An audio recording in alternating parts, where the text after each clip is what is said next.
Meu nome é Nilma, eu faço Obrigado pela sua presença. pós-graduação em jornalismo cultural na PUC de São Paulo, pesquisando música caipira. O senhor avalia com bastante rigor essa questão da influência estrangeira na música brasileira, sobretudo a influência norte-americana, o rock, com o rap.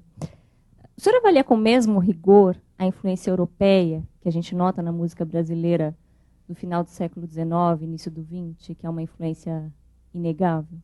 Até o início do século XX, evidentemente que o que se dançava no Brasil eram danças trazidas da Europa, porque o instrumento mesmo da música, que já era música popular, era o piano.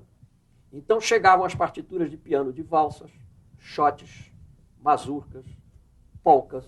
Essa música ouvida pelos conjuntos instrumentais do povo, que eram os conjuntos de choro, eles ou pegavam a melodia de alguém que tocava no piano. Quando eles iam tocar, eles reproduziam essa música europeia com uma visão própria. A visão de uma música que era tocada basicamente com flauta, violão e cavaquinho. Ora, claro que se ele ouve a melodia tocada no piano e depois vai tocar aquilo com flauta, violão e cavaquinho, ele tomava tais liberdades com a execução dessa polca, que depois de um certo tempo, a polca francesa não era mais uma polca. Era uma coisa brasileira, uma forma brasileira de tocar polca. Compreendeu?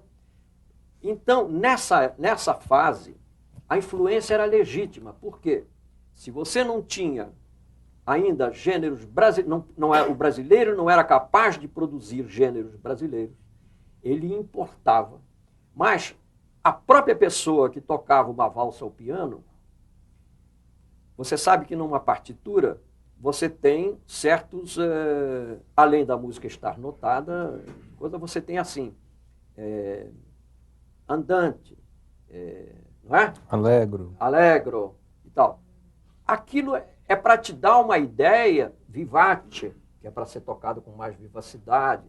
Mas cada um, como não conhecia como realmente aquele vivace era lá na Europa, ele fazia o seu vivace. E ali ele já podia meter um balanço brasileiro naquela coisa vivace.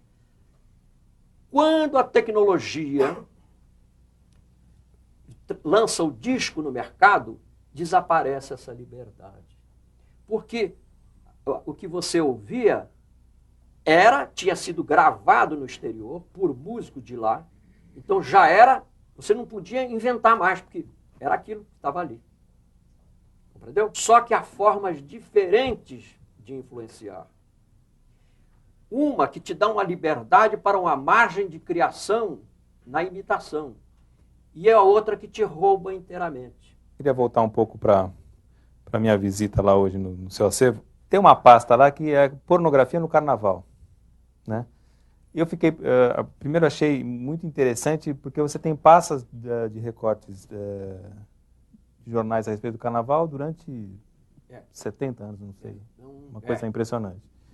E lá no meio daquelas pastas está lá a pornografia no carnaval. Como é que se deu esse processo dessa associação? Que imagino que seja a partir de alguns recortes de jornal que o cara queria fazer um baile para chamar mais público. E como é que foi isso? E você considera que isso é também uma deturpação da indústria cultural? Ou como é que se... Não, isso é o produto da safadeza popular. Pelo seguinte... E depois a indústria se apropriou, a indústria cultural se apropria disso. Também em muito depois. O que é uma tradição, né? Em muito. É uma tradição, é a tradição da paródia.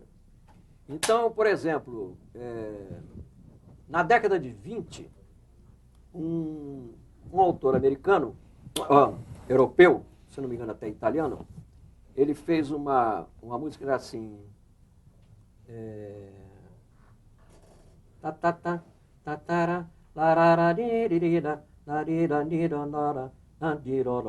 que aliás o Chaplin plagiou depois, quando o Chaplin agora depois de velho resolveu ele mesmo fazer música para a trilha dos seus filmes, ele fez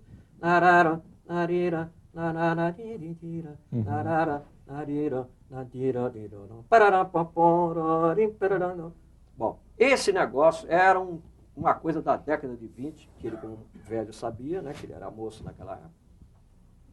E aquilo, evidentemente, tinha uma letra, se eu não me engano, o original teria uma letra italiana. Mas como é que era cantado no Brasil? Um cara qualquer inventou Maria Antonieta, teu pai tocar trombone, tua mãe tocar corneta. E essa é uma das poucas que a gente pode falar em público.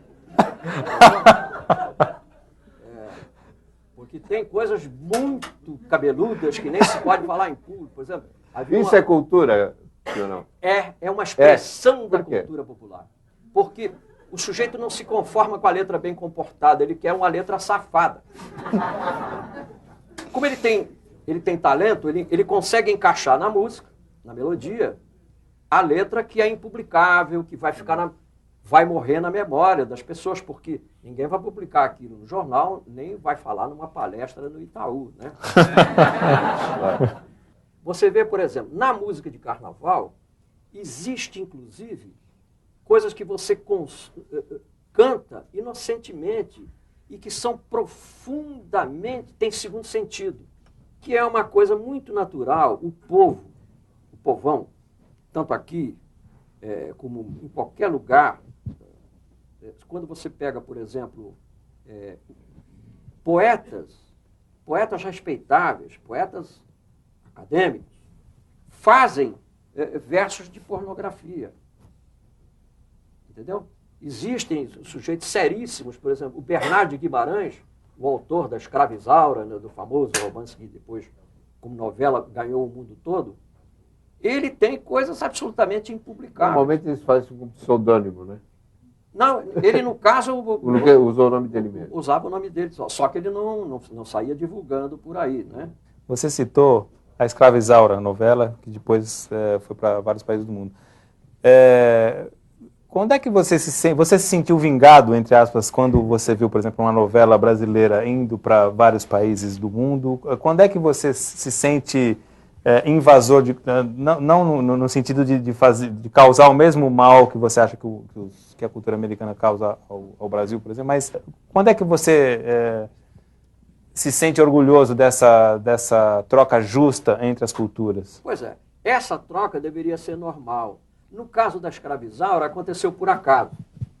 Quando alguém fez a Escravizaura, era para ser mais uma novela brasileira.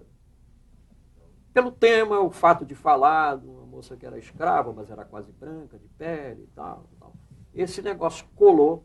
Então, você veja o seguinte, as pessoas que dizem assim, não, porque a televisão é ruim, porque a televisão só põe porcaria. Mas a culpa não é a televisão. Mais uma vez, você cai naquilo. A televisão é uma grande coisa, o fato de você conseguir colocar som e imagem dentro da casa das pessoas, numa telinha, em que ela tranquilamente, sentado no seu sofá ou recostado na cama, vê aquele negócio, é uma coisa fantástica. Agora, o que é que o interesse comercial faz com que se traduza em imagem de televisão? É só o que interessa a eles, não as pessoas, não aquelas pessoas que estão vendo. Não é para falar mal do meio tecnológico que eu estou aqui. É do mau aproveitamento do meio tecnológico. Por exemplo, uma conversa dessa, passada para pessoas que vão se colocar assistindo na mesma posição que vocês estão aí, aquele careca até que falou umas coisas que dá para pensar e tal. Tem uma função. É essa função que deve ser buscada. Sempre no sentido de tornar mais... de fazer com que as pessoas saiam daquela forma organizadinha de pensar e de ver as coisas, que não pertencem a ela, não nasceram dela, foram impostas para ela, sem ela sentir. Vamos para mais uma pergunta. Olá, seu nome? Boa noite a todos. Meu nome é Rodolfo Mescala, eu faço rádio e TV no Ângulo Latino também. E eu tinha duas perguntas, na verdade, né? Talvez... Pode ser uma? Vamos lá, né? Então, assim, mesmo derivando de ritmos estrangeiros, né? Eu queria saber se a criatividade, o experimentalismo, eles não podem se desprender das influências impostas e tornar-se brasileiros justamente por inovar algo já padronizado, né? Eu dou o exemplo que, na minha humilde opinião, é um exemplo disso, o caso dos Mutantes, que foram... Já tô rindo antes. Há uma lenda, né? Não, há uma lenda até que, não sei se foi uma paráfrase ou um plágio, a Imagine do John Lennon foi baseada na Balada do Louco dos Mutantes, né? Então, uma opinião sobre isso, até para também já poder falar do tropicalismo, né? Olha, aquilo que eu tinha falado antes, a música é uma linguagem.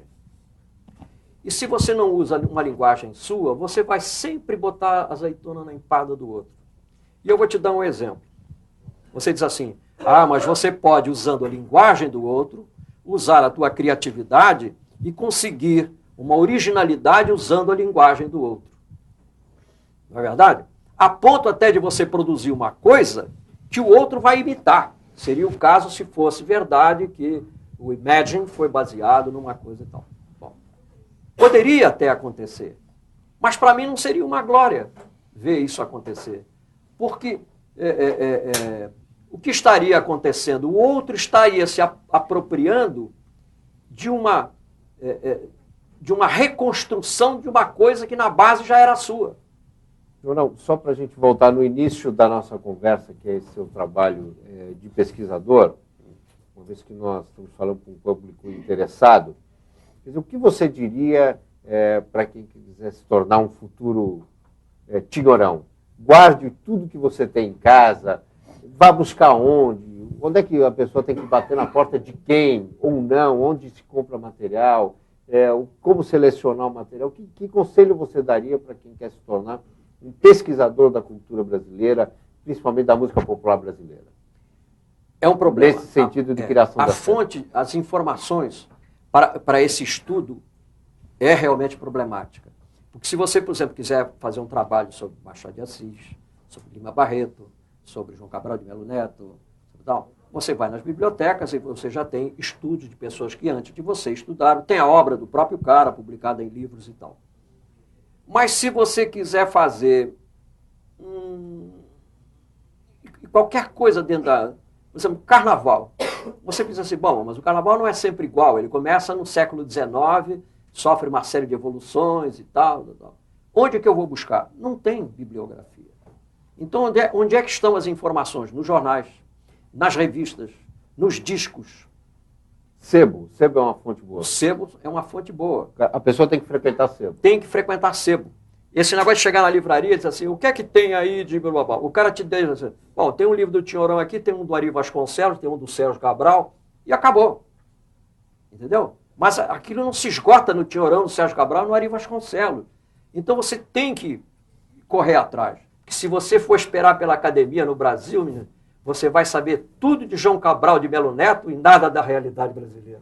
Eu quero agradecer a presença de todos vocês e a do nosso convidado do Jogo de Ideias de hoje, do Zé Ramos Tinhorão, e agradecer também a participação especial do Edson Natali, que é músico e gerente do Núcleo de Música do Itaú Cultural. E até o próximo Jogo de Ideias. Até lá.